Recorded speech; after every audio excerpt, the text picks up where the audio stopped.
I'm sorry. Come on, punch. Alright, and you think you can punch better than that? Come on.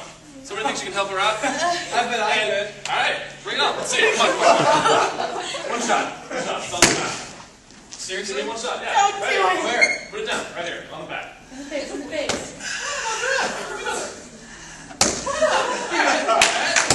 Anybody else? Come on. Just try it out. Just one shot. Give him one. Alright. Yeah!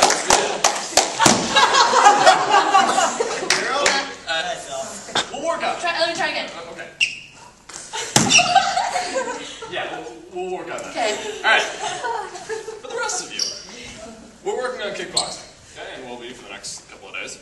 And we're going to be working both kind of regular kickboxing stuff, like things you'd see actually in a ring or even out on the street or whatnot. We'll also be working some cardio kickboxing stuff, some more aerobic endurance type activity. Okay? So a couple of things that we're hoping that you all will be getting out of this as tennis majors and athletes for the most part. You know most of the benefits of aerobic exercise, okay? Increasing VO2 max, decreasing resting heart rate, increasing muscular endurance, etc., etc.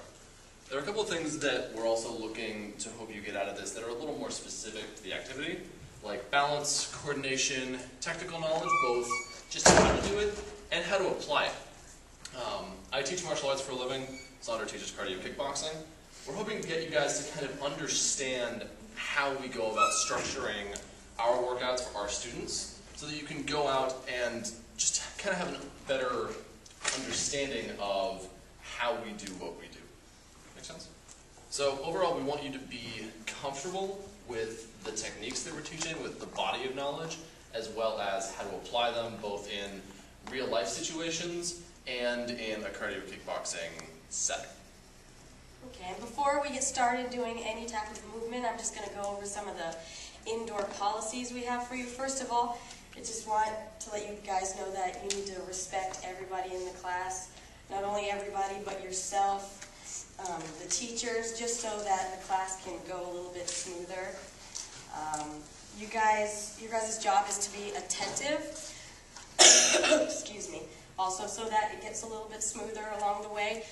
Just make sure to be engaged in active listening so it's a little bit easier for you to understand the first time.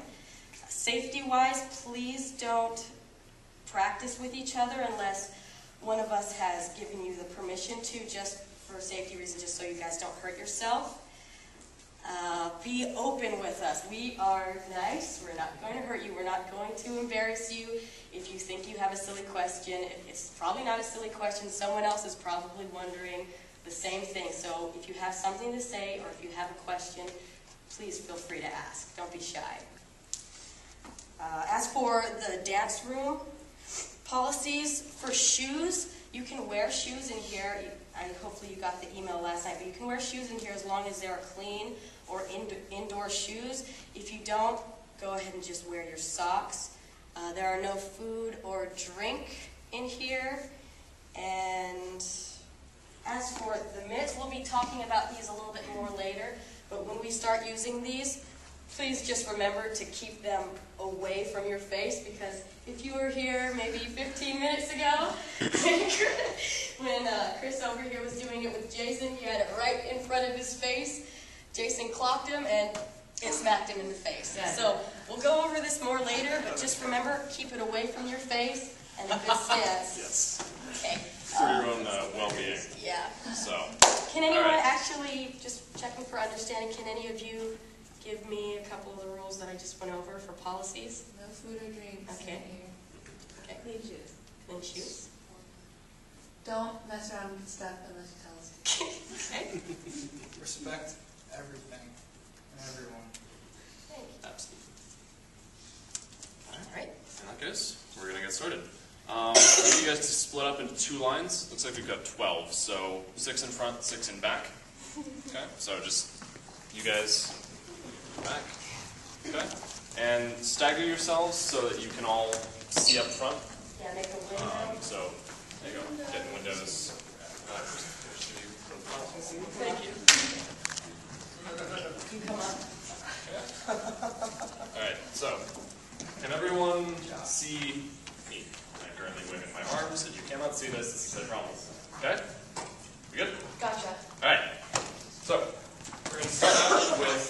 basic stance and our basic guard position.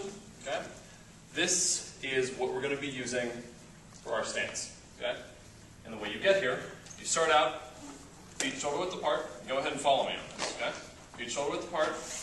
What we're going to do, we're going to use what's normally called a southpaw stance. Okay? So we're going to be keeping our right leg in front. Step back with your left foot. Turn both of your feet to a 45-degree angle relative to the mirror. Okay? And you don't want your feet to be too far out. You also don't want to be too close in, because if somebody comes in and rushes you, then you're going to fall straight over. Okay? So get it to a comfortable width. Center of balance should be right between your feet. Okay? Get a slight bend in the knees, just so you've got a little bit of back and forth. Okay? And this way you can push off when you go to move around. All right? We're going to bring our hands up. Your front hand, your elbow is going to be at about a 30-degree angle, and it's going to be right below the level of your eyes. Okay? And then this back hand is going to be next to your cheek. Okay? You're going to keep the elbow tucked into the ribs. If you let this out, this is presenting a wonderful little target area for your opponent. So keep that tucked in tight. Okay? So hands up, hold it. All right, as for the head positioning in it, your head is obviously very important, and it's a good target for your other opponent that's getting you. So what you want to make sure is that your head isn't sticking way out here for everyone to see, but it's tucked nice and low. Get your chin, try to get your chin underneath your shoulder if you can. Make sure it's protected. Always keep your eyes forward on the target. Don't lean. For posture-wise, make sure that your posture is always very clean. Like he was saying on the stance, it's very important. So make sure that your back is nice and tall. You don't have any lean or arch. And your weight is evenly dispersed between both your feet. You're not leaning on the front. You're not leaning on the back yet. We're not doing any strikes yet. So make sure straight back, up and down, head down, chin tucked, eyes forward. Okay? Looking good, you guys. One thing to keep in mind with your hands. Your thumb should not be anywhere other than here. Okay? No hip-hooking, no hiding your thumbs. These are both really good ways to get your thumbs broken. Okay? And I don't think any of us want that to happen. So, keep it tucked, okay? And keep it here the whole time. Alright? Make sense? All right. So, just real quick, kind of talking about why we're doing some of this stuff. I already sort of mentioned with the spacing in the feet, you're basically doing this to allow you to actually move around. Okay? Because if you're too close, you're going to be walking, and you're going to be slow enough that you're not really going to be able to get out of the way. But, you know, your stance is out here. You don't think they can move quickly from this kind of stance?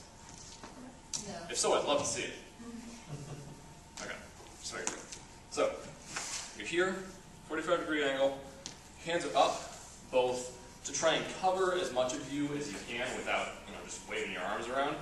But it's also good position for any attacks that you go to throw.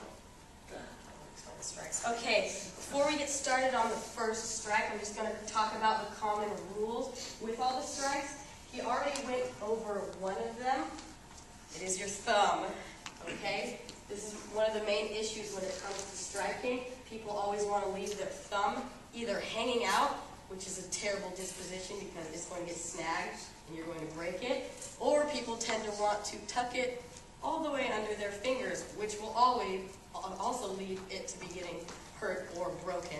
So what you want to try to do, make your fist, wrap your thumb right above the first knuckle in there, kind of like you're going to make a hand puppet, almost. Go ahead and try that real quick.